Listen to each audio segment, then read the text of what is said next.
give away as much as you possibly can, so much so that they get to the point where they're like, I got to figure out what I can get from you if I can pay you.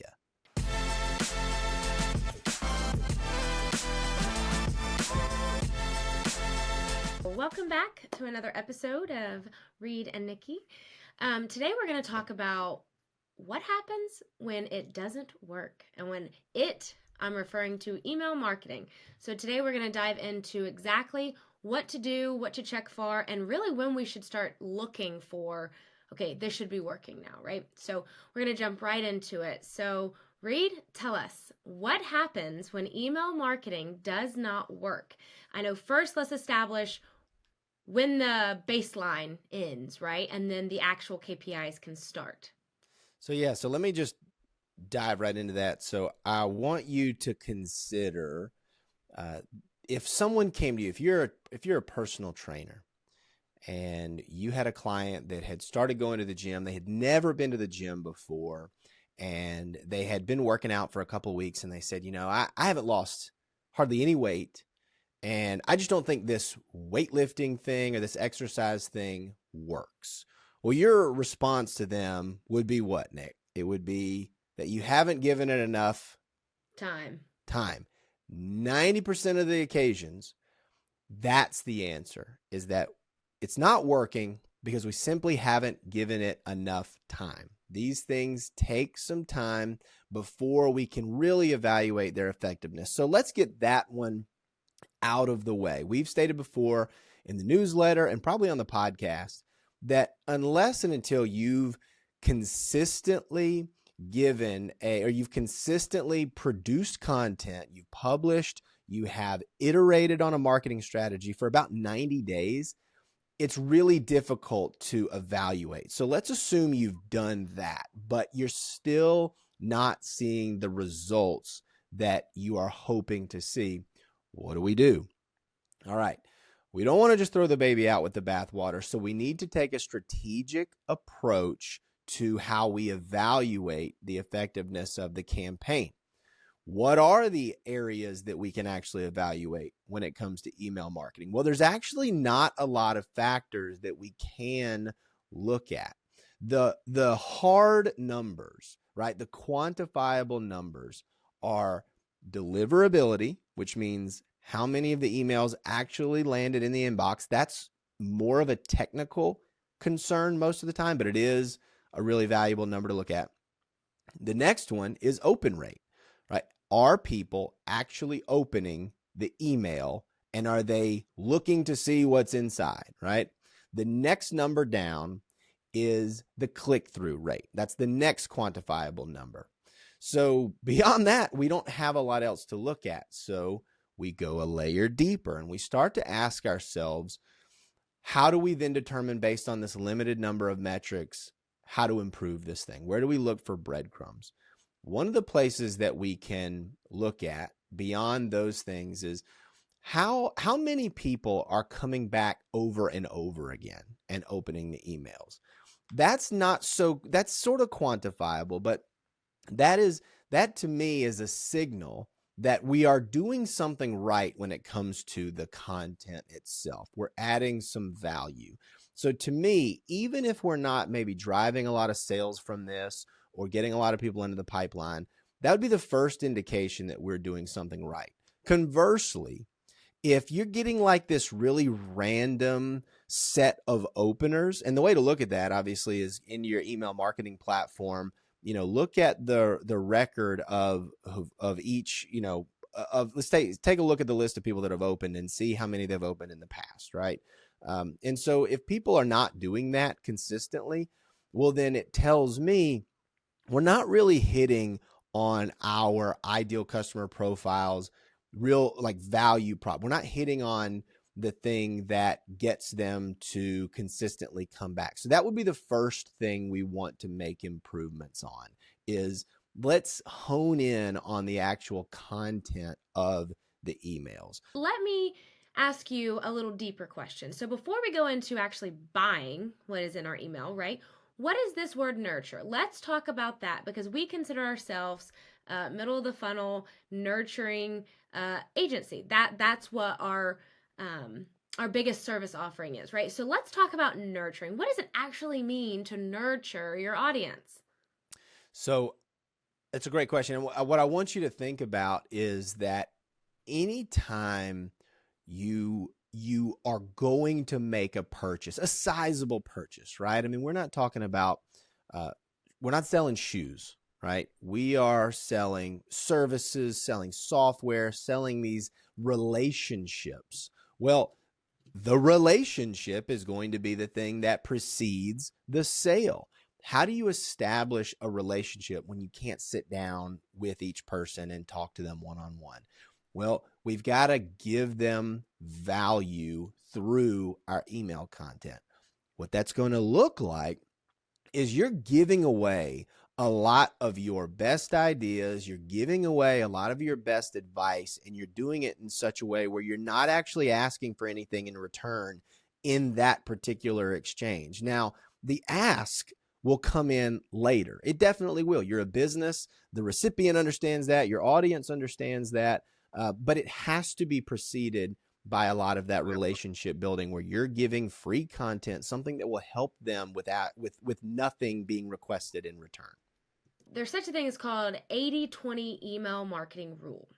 And so that says 3 to 4 emails of pure value before, excuse me, not even before, but that's just of pure value. What Reade was just talking about of this is what we do best, and this is how, this is why, this is how we exactly help you. And then 1 to 2 emails on a soft CTA, which is more of a webinar invite, more things that, again, they can get value from. Then, so that's 5 emails. Then, so best practice would be that 6th email being, okay, fine, here's how you can buy more. Do you agree with that or disagree with that?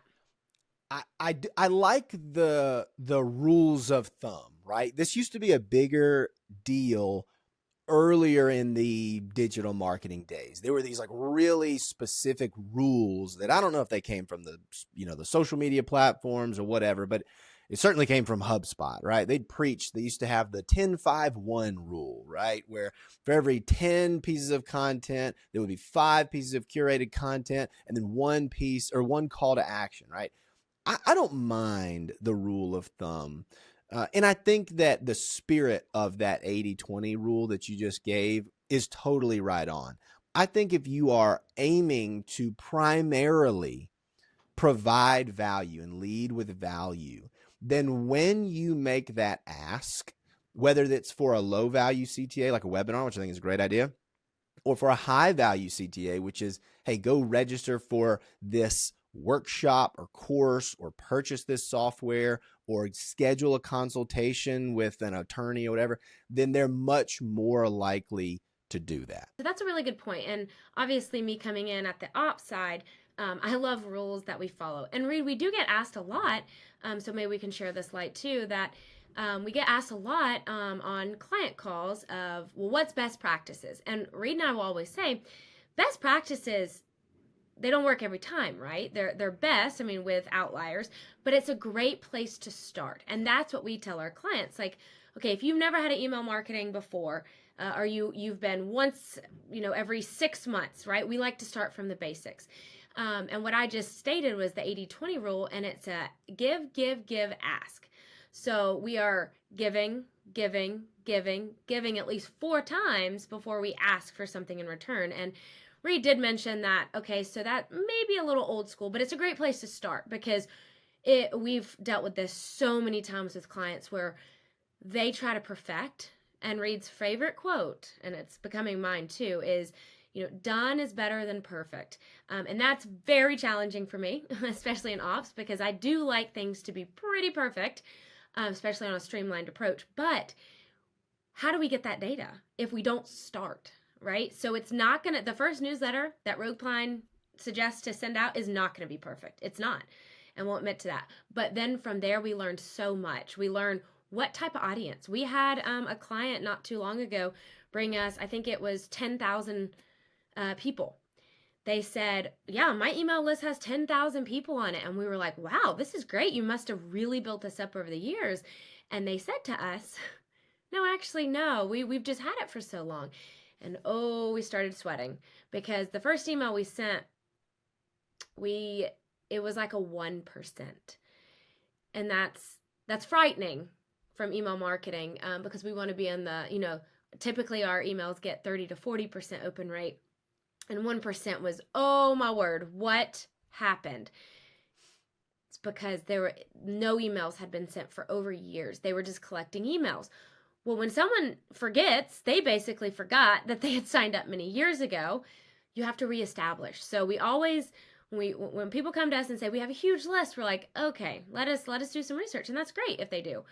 But sorry for that rant, but I like best practices to start, and I do feel you can't really go wrong with that, because you build up. So that's what we say that with people with podcasts. They're like, well, I'm scared to start. Just start. Your first couple are going to be not great, and you're probably going to have to edit a lot, but just starting is so much better. So we always say, people, we don't start with a sales email. That is just a sure way to just get off, or someone to get off your list. But Reade, let's talk specifically now, this give, ask, right? Let's talk more about where we start, right? Let's just, people have sent them on and off. Tell me, in your head, what is the best practice for giving? What specific things can people give before they ask that one thing? All right, so here's a good thought experiment. I want you to draw a circle, right? Some concentric circles. And in the middle of that concentric circle is the thing you actually sell for money, right? And that's the thing that you're trying to get people to trust you enough to trade dollars for your time or for your IP or for your product. In the concentric circles outside of that, I want you to think of content offers that are as close to that as possible without it being something you'd have to charge for, right? So the closest one in that closest concentric circle is like, I'm basically giving you all the tools to be able to do it yourself, right? A concentric circle outside of that is, I'm giving you the concepts that we might implement. And a concentric circle outside of that is, I'm giving you some basic understanding of the terminology around that. And then the concentric circle outside of that, and then so on and so forth. You keep taking that out. Well, your content needs to hit on all of those points over time until you get to that point where, look, any more, and I'd have to charge you for it, right? Because then, I mean, if you're a financial advisor, if you're an attorney, or if you're, you're in software, right? Like you reach a point where it's like, hey, any more, and like legally I have to charge you for this because there's attorney-client privilege, or like you have to actually get access to the software or whatever, right? But if we're giving everything up to that line over time, then it leaves the recipient thinking like, man, this is so helpful, that you'll hear the magic words. And I heard this was, I will never forget this. The first client that I ever had in business, I worked for them for free. And they said that, hey, that worked so well. I can only imagine how much more benefit we would get if we paid you. And that was how I got my first paying client.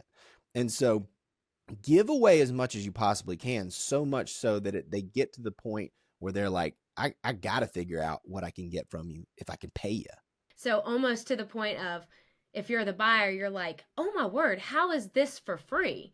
This stuff is so good. You're right. Then you say, okay, if I pay for his course, his class, his webinar, anything like that, his book, I'm going to get so much more out of it. I really like that. So from a sales perspective, again, let me talk on, I'm going to call it logic reasoning. And one thing Reade and I will do in our meetings with our client, we'll say, okay, what do we want the customer to do next? Because we have seen it a lot of times where someone will send this email out and it does have a lot of stuff in it. But then you read it and you're like, okay, what do you want the person to do? And now, yes, remember, we're big on intentionality. So if that email was meant to educate, then that's what we want them to do. We want them to read it and open it, and that's it. That is it. We want them to open it and open it again on the next one. If the intentionality is to click a button, did they click the button? That is what our team, we will say, okay, why didn't they click the button? Was it too many buttons? Was it too far down? Right? That is how you get super, super logical. You just ask yourself, as the business owner, if you're writing them yourself, or if your team's writing them, constantly ask this question: what's next? What do I want the person to do next? Because believe it or not, as simple as that sounds, half the time the client can't answer us. They're like, well, I want them to buy. And we're like, so you want them to read an email and buy your $3,500 course? Yeah. See the gap there? We are the bridge. We are the bridge to say, okay, before they buy that, what is the next thing we should get them to do? So that is just a simple takeaway to ask yourself constantly, what do I want my ideal customer to do next? All right, guys. So I really hope that you had some solid takeaways from this episode of the podcast. If you enjoyed this and you would like to learn more about how we solve these kinds of problems, make sure you subscribe to the newsletter. Just go to growrogue.co. That's growrogue.co. And then, of course, make sure you like and subscribe to this YouTube channel. Thank you so much for watching, and I hope to catch you on the next one.